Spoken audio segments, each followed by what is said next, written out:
Hey guys, what's going on? Strider's back with another pre-game stats breakdown. Starting off on the red team, we are going to have Nidalee, Vayne, Kha'Zix, Shaco, and Nunu versus the blue team, who has Graves, Wukong, Nocturne, Zed, and Taric. Should be a great match, so starting off at the top lane, we're going to have Nidalee versus the Wukong. Nidalee mains top, while Wukong also mains top, so no one's going to have a big advantage. But, on the other hand, Nidalee has been played by this person 26 times with a 61% win ratio, which is really good. And Wukong's only been played by this person 6 times with an 83% win ratio, meaning he only lost once so far out of the 6 games he's played. It's hard to say, but I think overall I will have to go with Nidalee because I think Wukong is a little underwhelming, especially against champions with the mobility that Nidalee has. But then if we go into mid lane, we're going to have Kha'Zix versus Zed. Now, Kha'Zix mains jungle while Zed mains caster. So this will probably give Zed a little bit of an advantage in a way. But overall, I mean, Kha'Zix has only been played by this person 7 times with a 57% win ratio. And then Zed's only been played by this person 8 times with a 62% win ratio. Overall, I still think Kha'Zix is a much better champion. He's a lot more front-loaded damage, as well as the jumper reset. He's better in team fights. And as well with his jungler, I think their jungle coordination will be much better than Zed Nocturne. So I think I'm going to go with Kha'Zix. But then if we take a look in the jungle, we're going to have Shaco versus Nocturne. Now, Shaco mains caster while Nocturne mains jungle. This should give Nocturne a huge advantage. Shaco's been played by this person 7 times with a 71% win ratio, which is actually really good. But Nocturne's been played by this person about 43 times with a 60% win ratio, which is also very, very, very good. I think overall I will have to go with the Nocturne on this one just because he has a lot more experience in the jungle, and it is the odd one. And he's fantastic at pretty much everybody in the jungle. But then in the bottom lane, we're going to have Vayne versus Graves. Now, Vayne mains AD carry while Graves mains top. This should give Vayne a pretty decent advantage. Vayne's been played by this person about 33 times with a 54% win ratio, where Graves has only been played by this person 3 times, but it's a 100% win ratio. So doing a great job with Graves so far. I don't know who I want to give this to. Most likely I'll have to give this one to the Vayne, just because she mains AD carry and she has a lot more games played. But then if we take a look at the supports, we're going to have Nunu, which is phenomenal with Vayne, versus the Taric. Now, Nunu mains AD carry, while Taric mains support. So Taric's going to have a big advantage as far as just having a lot of experience as support, but at the same time, Nunu is going to have a decently nice advantage because he is used to bottom lane. Nunu's only been played by this person 3 times, but has won all of them. And Taric's been played by this person about 52 times with a 67% win ratio, which is huge. I want to give the bottom lane to the blue team. I just think, though, they have a lot more burst and a lot more control over the lane. I think they have a lot more pushing capabilities, and I don't think they'll have to worry about Shaco that much. So I think I'm going to go ahead and put my vote in for the blue team for bottom lane. But if you take everybody's wins and losses of the champions that they're playing and add them together, you'll see that the red team has a 60.53% chance of winning, as to where the blue team has a 66.07% chance of winning. I think that is pretty significant. They also have a lot more games played with the champions that they're playing, so they have more experience and a better percentage of winning. So I think I'm definitely going to go with the numbers on this one and put my vote in for the blue team. So let's go ahead and hop in the game and see what happens. Hey, what's going on, everybody? Strider's back with another slice of ELO heaven, and this is going to be an interesting game. We have quite a few gold members and platinum members in this one, not just diamond as we are typically used to. Let me see if I can get back to the beginning of the game. Here we go. I hope we didn't miss anything. So now that I'm at the beginning, we do have TheOddOne playing on Nocturne, which is always a very interesting sight, but then again, he will be going up against a Shaco. There's 2 things that worry me about this. Shaco, if he gets hit by Deathbringer before he deceives or after he deceives, they can trace his movements, which makes it extremely difficult for him to be as slippery as most Shacos can be. But at the same time, if he saves his deceive for once he sees Nocturne shoot his Deathbringer, he should be able to get away without any problems, or pretty much go in any direction. Yeah, pretty much any direction he really wants to go. So looks like the Shaco will be starting off with the blue buff, which isn't the most common. I guess it's a little bit more common now than it used to be. A lot of people used to typically go straight for the red and go for a really, really early gank, but he's going to be going directly for this blue buff. And his very interesting spot placements for his boxes. You don't see that very frequently, but it works. Ooh, Kha'Zix will be going mid. Kha'Zix versus Zed. A very interesting matchup. I don't think I have actually ever seen this matchup. They've always been in different lanes. But Kha'Zix getting quite a nice little early advantage with those Void Spikes. Doing a great job. Uh-oh. This is not good. A Flash. Dazzle coming out. He's level 2. Oh, a beautiful Deceive. Going the opposite way. Oh my gosh. And they did not see him. Oh, did they see him? Yeah, there is a box there. This could be really bad. Oh my god. He's crazy. The Shaco's crazy. Is he going to be able to get out of here? That is the question. He gets stopped by that Dustbringer. And oh my gosh, the Exhaust now going down onto Nocturne. Nocturne goes super, super low, but he gets the Fear off. Is the Deceive up? Yes, it is. Just barely get out of there. Zed's been on a wild goose chase almost this entire time. He doesn't want... They've both been on wild goose chases. It's been a while. So Graves is finally getting back to lane. Vayne and Nunu are both already level 2, while Graves is quite a bit behind. Oh, just at level 2. Never mind. But Vayne's almost level 3. This gives Vayne a really big advantage. So great job by Shaco, really just distracting two members, being both the jungler and the AD carry. It's super dangerous to be distracted that much. Wow, going in for the Dazzle, Shatter, and auto attack. Very interesting. I did not expect him to go that far deep into that fight. Not many people do. Wow. So Zed's pretty much blowing his load every single time. He's not really doing anything to the Kha'Zix. Kha'Zix has 61 armor. Opted to go for that cloth armor and 5 health potions. Doesn't even need any. And oh man, this is not going to be good. Void Spike's coming out. He does have a little bit of... Oh, beautiful flash. But he's going to be able to pick that up. Great job by Kha'Zix. Coming around the back, but uh-oh. Nocturne is here, and this could be dangerous. Does he have leap? Yes, he does. And the Void Spike, boom. It's all by himself. This is going to be bad. The 2-shift poison is going to slow him down quite significantly. Wukong coming in from the back gets a nice little decisive blow with that Nimbus Strike, or crushing blow, sorry. Kha'Zix just going to back out of there as fast as possible. I really like all these new recall animations. Oh, and nice wall of traps going down. Beautiful play. Oh, this is not going to be good. Everybody is super low bottom lane except for the Taric. Taric has a heal though, and nobody else does except for Nunu can heal himself. But if Taric heals Graves, it heals himself as well. One of the cheating things about Taric that I really like and don't like at the same time, because he can pretty much constantly heal somebody else while still healing himself pretty easily. Granted, it doesn't do it for as much, but it's still really good.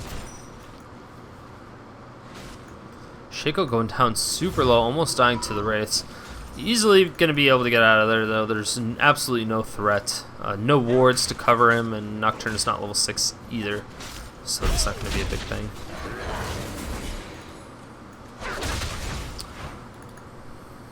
Let's see if I can get everybody. There we go. Sorry about the delay on that one. But yeah, the 4 trap wall coming out from Nidalee. I think that was a brilliant play. I really, really like that.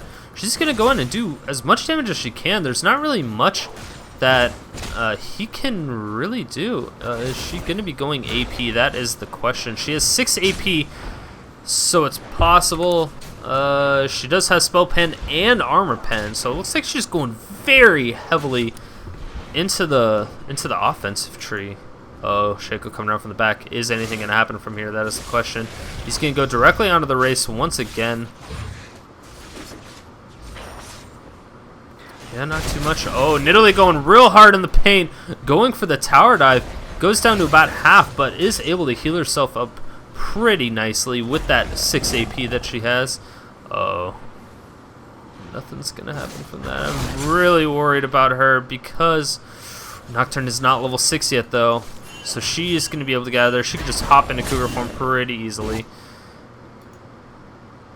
Nice ward coming out from Kha'Zix to be able to detect anybody that goes in here, as well as Nidalee having her wall of traps here, which are starting to disappear.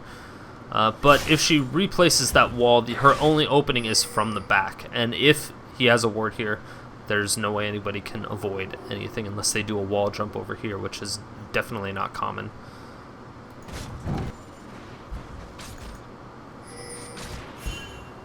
It can happen though. I mean, you have to expect the unexpected. Just because you think you have coverage doesn't necessarily mean that you do. There's one opening, and if somebody uses that opening and is able to get away, or able to get through, then you're completely caught off guard. And so you have to rely on your reaction abilities, you have to rely on your champion's abilities, and hopefully you can rely on your jungler to help if you get caught off guard.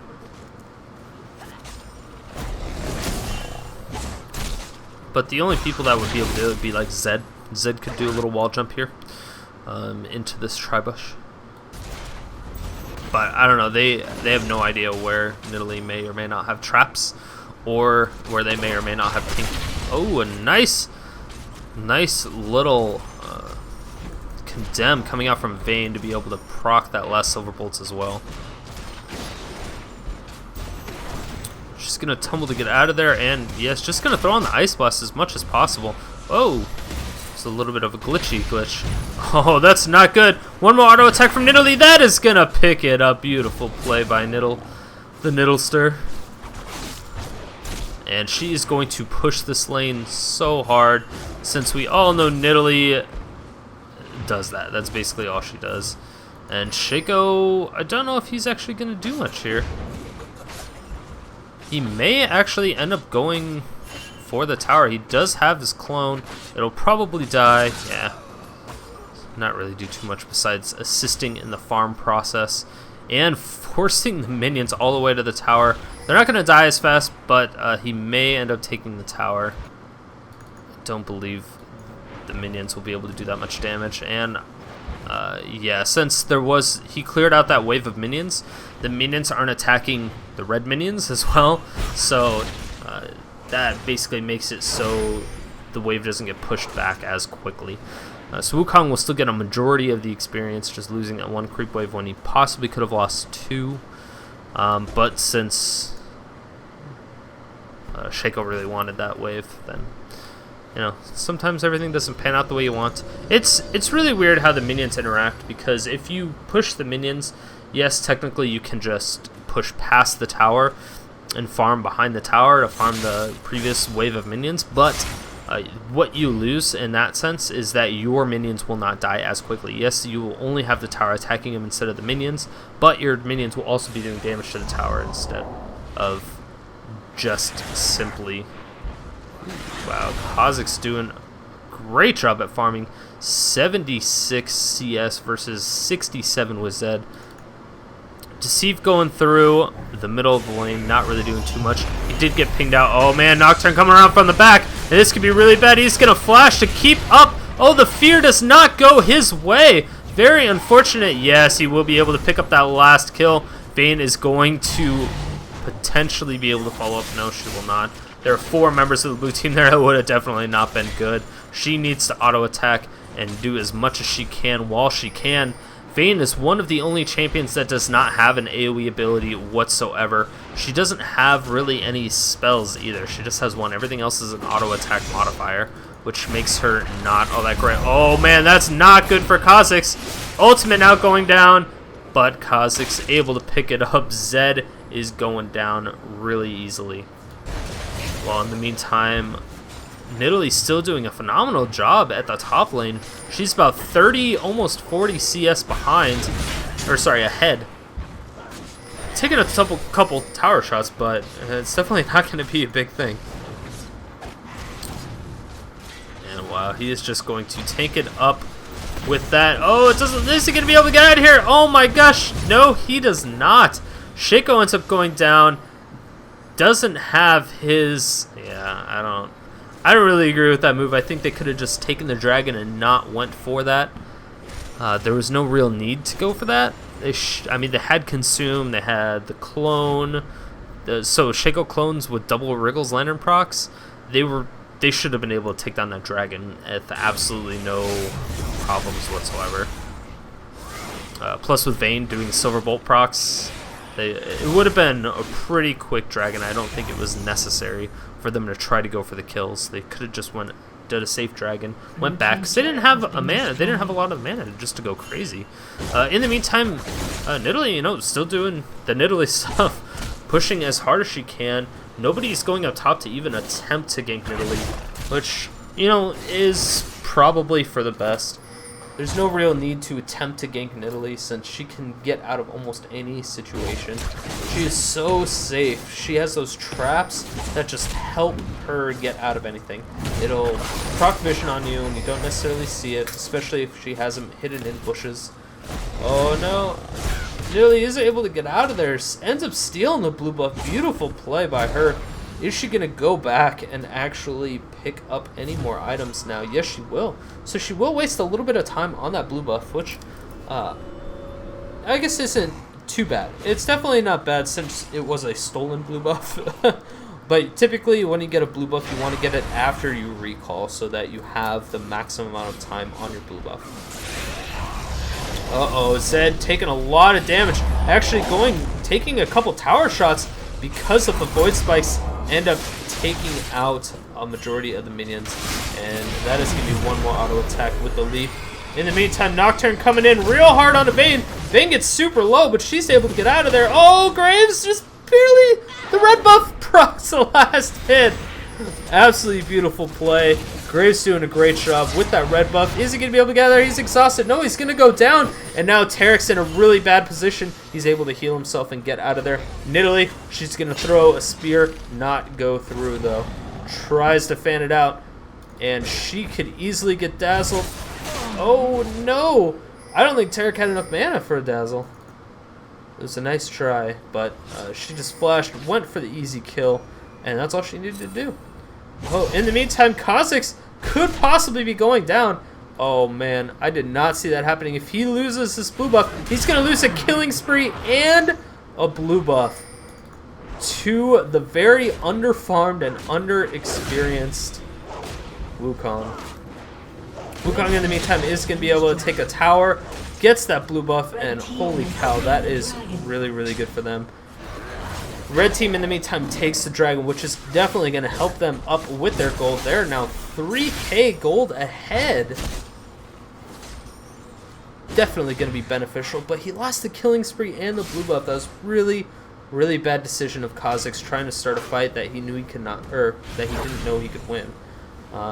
Which is actually kind of surprising, because I thought a Kha'Zix that was 3-0 at the solo lane, doing great in farm, would have been able to easily kill a Wukong that was underfarmed, and he doesn't have that much. He has 96 armor now, which is pretty high, don't get me wrong. It's definitely high, but I don't know. I'm not exactly sure. But at this point in time, Kha'Zix has a Bloodthirster. He's going for those stacks, and he's going to be able to do so much more front-loaded burst damage now with that AD. And oh, in the meantime, Vayne goes down bottom to Graves, and now here's the question: is he going to be able to get out of here? It looks as Nunu will just easily be able to get out of there. Nunu Vayne is a phenomenal team composition. They are able to do a lot of auto attacks. Those auto attacks that help from Vayne so much. Wow, Kha'Zix takes almost no damage from Zed. Whew. This is super dangerous. Super dangerous. I don't know what's going to happen here. They could have a nice little 2-on-2 fight, but I don't know how beneficial it would be for either of those teams. It could almost swing either way, but now that they have 3 members here, for the red team would definitely be in, or for the blue team would definitely be in favor for them. The ultimate from Nocturne is just so powerful. It's not quite up yet, so luckily for them, they didn't start a fight with that.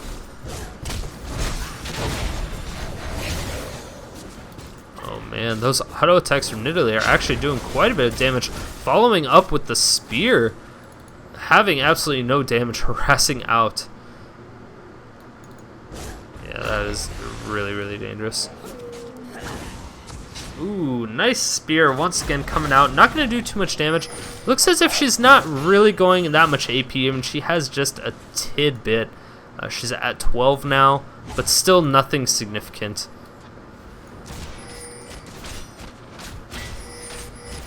I mean, Wukong getting pinged out a whole bunch by the red team, and so is Zed. I'm not sure exactly what the red team's plans are right now, because they're kind of almost at a stalemate. They're able to stop it so well. Oh, Nocturne going in real hard onto this Vayne, and wow, Vayne goes down almost instantly, and that is a double kill, getting the collateral damage onto that Nunu, absolutely obliterating him, and Graves is starting to come back into this game. He is still behind in CS by quite a bit, by about 20 now, but he has 5 kills. Therefore, he is about, ooh, 1,000, yeah, like 1,200 ahead of Vayne. Almost an entire BF sword ahead of Vayne at this point in time, which is definitely not going to be good. If he can catch up in CS, potentially get another kill, that could be really bad. But then, on the other hand, if Vayne is able to shut down the killing spree of of Graves, that could be very, very bad news. Zed going really close to dying. Yep, that is going to be a very dead Zed. Zed's dead. Zed's dead. Void Spike's pretty much just cleaning up house. Wukong coming back into mid. He is going to be able to push the mid lane creeps right back off. They're doing a really smart job here by just giving Kha'Zix blue buff. Kha'Zix is such a powerful champion still, and with his Tear of the Goddess, he can stack it up so much more quickly with that blue buff. Since all of his spells are on a relatively long cooldown, I mean, it's like 6 seconds, 3 seconds. I mean, they're not ridiculous, but the Tear of the Goddess itself has, 3-second cooldown. So he can just pretty much spam Taste Their Fear every time it's up, every 3 seconds for 25 mana, and he could do that until he hits the maximum amount. It says it only costs 25 mana, and you get 7, I think, for every stack of tier that you get. Oh, 4, sorry. I mean, you're technically losing 21 mana, and every 3 seconds, his mana regen per 5 is not going to go down that low. So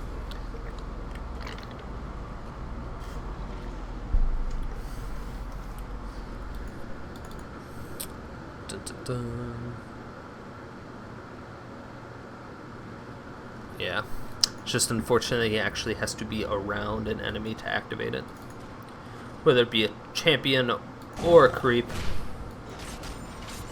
Wow, there's wards everywhere on this bottom brush. This is probably the most wards I've seen in a game in a very long time. Red has their bottom jungle completely lit up. They just lost the one in Tribrush, but they have Dragon, they have the Wraiths, they have Red, they have Golems.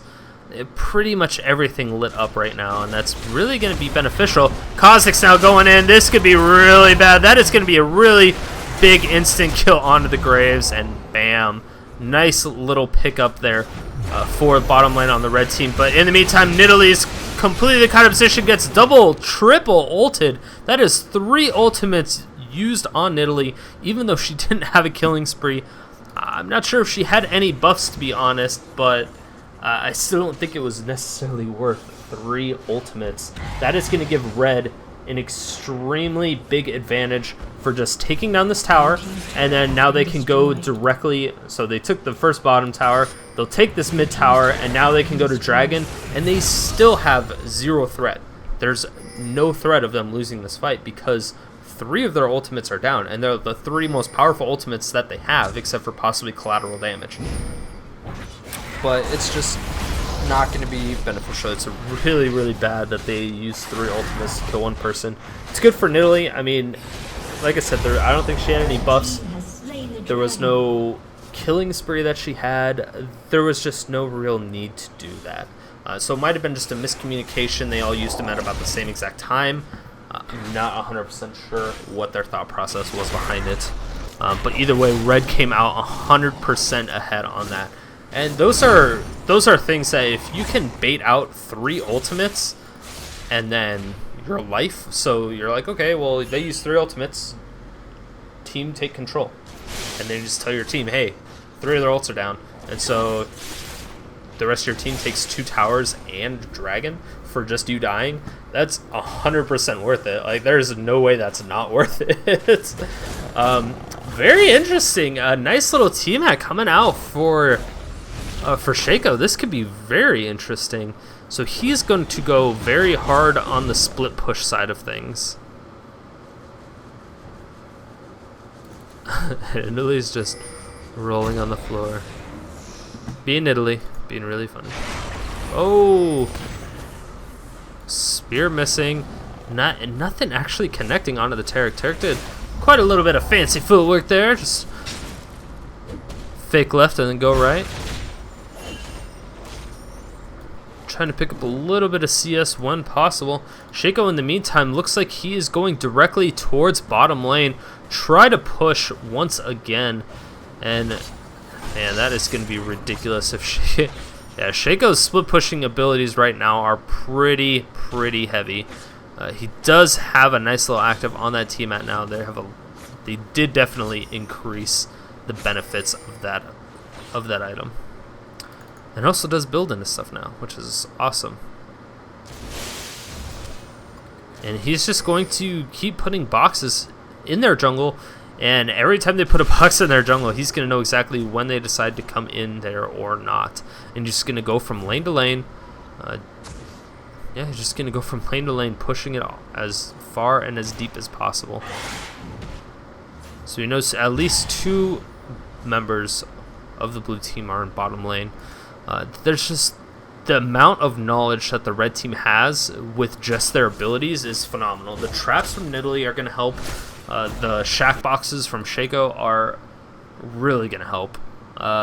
They just give vision, and they can tell when somebody is somewhere. So if all of a sudden 2 people are trying to get their AD carry red buff, that's going to give red team a little bit of a head start on Baron. There's just so many little pieces of information. Like, people don't realize how important vision is in this game. Just because the information may not always be used doesn't mean it's not important.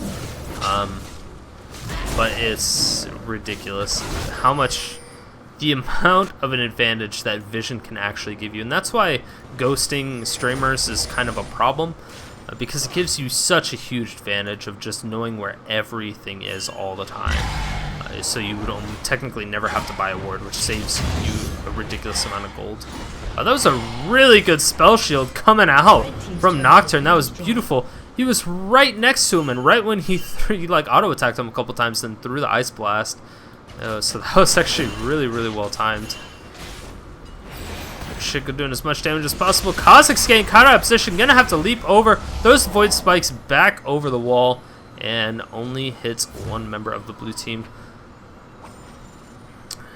And wow, nice little pink ward coming out.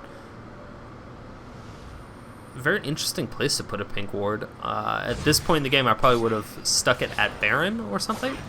But he actually got the Ravenous Hydra. Oh, I love that item. So many interesting items in Season 3 already. I really like the just change up of items that everybody's getting. A lot of people are trying different things to get a little bit of an advantage, even though it's not big. Red team picking up that middle tower, and uh-oh, this could be really bad. Frozen Gauntlets coming out. Taric taken down really low. Ravenous Hydra doing so much damage. The exhaust now going down onto Shaco. Shaco going to be able to get out of here. His Deceive is now feared. Is he going to be able to get out? Oh, collateral damage picking it up. And wow, the red team is so low. Kha'Zix is almost dead. In the meantime, oh my god, that's a double kill coming out. Oh man, that is a triple kill for both Nidalee and... Oh man. This could be bad. Oh, is he going to go down? No. That Bloodthirst is really going to help him out. Kha'Zix is going to be able to get out of there. Nidalee ends up going down, but wow, a triple kill for a triple kill. Graves starting to come back in this fight once again. Oh my gosh, he gets in and out, able to pick up that kill. Beautiful play by the Kha'Zix, even with no damage, taking him completely off guard. I didn't even see that coming. I must admit, I had absolutely no idea. I did not expect that at all. And now Kha'Zix is just going to go down bottom and clear out this massive creep wave, get him quite a big chunk of CS. He's already winning by almost 50 CS in his lane right now.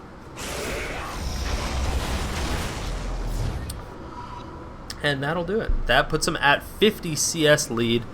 And Nidalee as well. Nidalee is also ahead by about 40 CS herself. Shaco's at about 40 CS lead. Vayne is only at a 20, but oh my gosh. So everyone on the red team is basically winning in CS by a relatively big amount. The kill difference is not that big, actually. The kill difference is only 2 in favor of the red team. The bottom lane of the blue team has just been doing phenomenal pretty much all game. Red team does finally have a pink ward at this Baron buff, but they could be going towards this dragon now.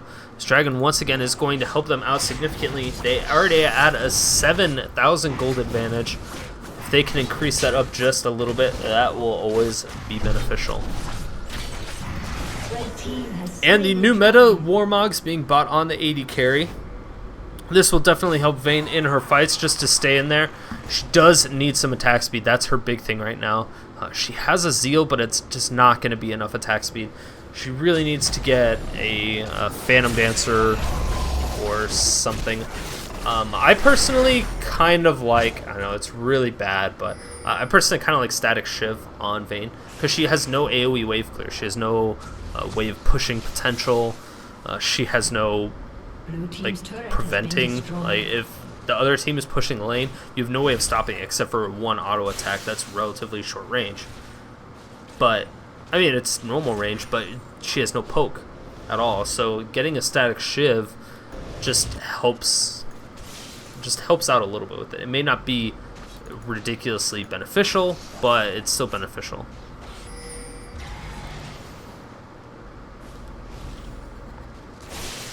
Feared. And Warmog's also going down onto Graves. Graves doing a great job. He actually gets a Static Shiv, which I don't think he really necessarily needs. To be honest, he probably doesn't need it at all. But, you know, every little bit helps. He has a lot of wave clear built in himself just with the buckshot and collateral damage and the smoke bomb.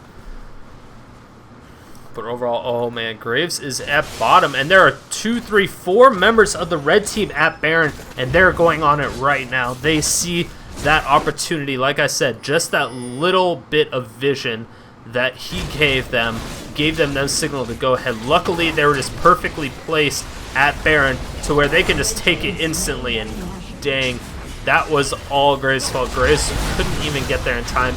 Wukong coming in real hard, trying to back him off just a little bit, but not going to be able to finish it up. Collateral damage now going down. Graves is in the back at full health, absolutely taking 0 damage. Oh, now he's completely caught out of position. Kha'Zix doing a ridiculous amount, and wow, he's just jumping constantly. And that is a triple kill for Nidalee. She's doing a ridiculous amount of damage. Going for the ace on the red team.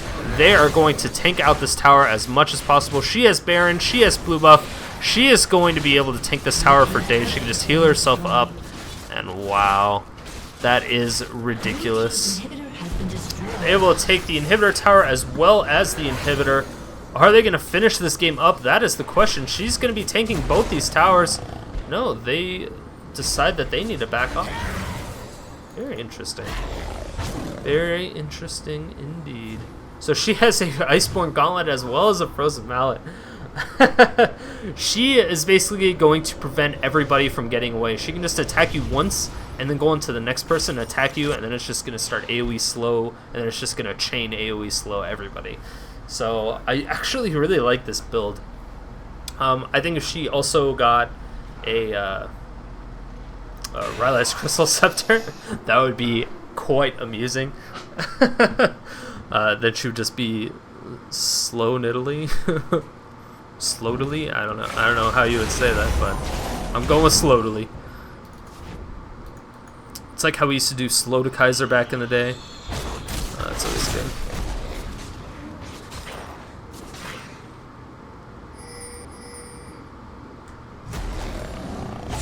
It would be a very interesting build if she actually got that. It would be really funny, but that amount of slow on the entire team and the fact that she's so tanky right now and she can just spam her spells so frequently, I think it would actually be a viable build. Oh my gosh, she's all by herself against 3 or 4 members. She's gonna flash, pop into Kura form, get out of there, and oh man, she is going right back in. That is going to be quite a bit of damage. Absolute Zero now coming out. This is quite a lot of slow that they have. And wow, there's a ton of damage going on to the blue team. Nocturne throws down the ultimate. One more auto attack, and he is going to go down. Kha'Zix jumping right into the back lane, doing as much damage as he can. That is going to be another jump, another leap, another kill. And wow, he is going an absolute beast mode. That is going to be really close to another ace. He picks up 3 kills, and I believe that is going to be a good game. They should easily be able to finish this up with the time that they have. Jump. And yeah, there's absolutely no way they're going to finish up that. Nice little condemn, knocking him right back in. And that is the GG. Wow, it's just... that was cool. Invulnerable 173 crit. That was interesting. I wonder why it did that. I like how it just kills itself twice. But yeah, that was a great game. I really enjoyed that game, and I hope you guys did too. There's a lot of interesting picks. You don't see Wukong very frequently. Still don't see that many Shacos. But Nidalee, that may be a new Nidalee build that a lot of people are doing. She did phenomenal that game. The fact that they let the red team have Kha'Zix, I think that's probably just an oversight on their side. Zed clearly did not hold his own against the Kha'Zix, which is very depressing. I wish it was possible, but it looks like Kha'Zix was just a little bit too aggressive, and he also built quite a bit of armor, so there's nothing Zed could do in that case anyway. But make sure to hit that like button, guys. Hit that subscribe button. It really does help out my channel a lot more than you'd think. And of course, I really appreciate it. I'll also update you anytime I upload a video, which is typically about once a day. Eventually, I hope to do more if I ever get any more time. I'm going to have to buy another computer so I can specifically use that for rendering so that I can possibly stream a little bit more. I don't know if you guys would like me to stream. Right now, I just do that one, my Complete Leap Scene casting show that I do every Saturday. That's about it.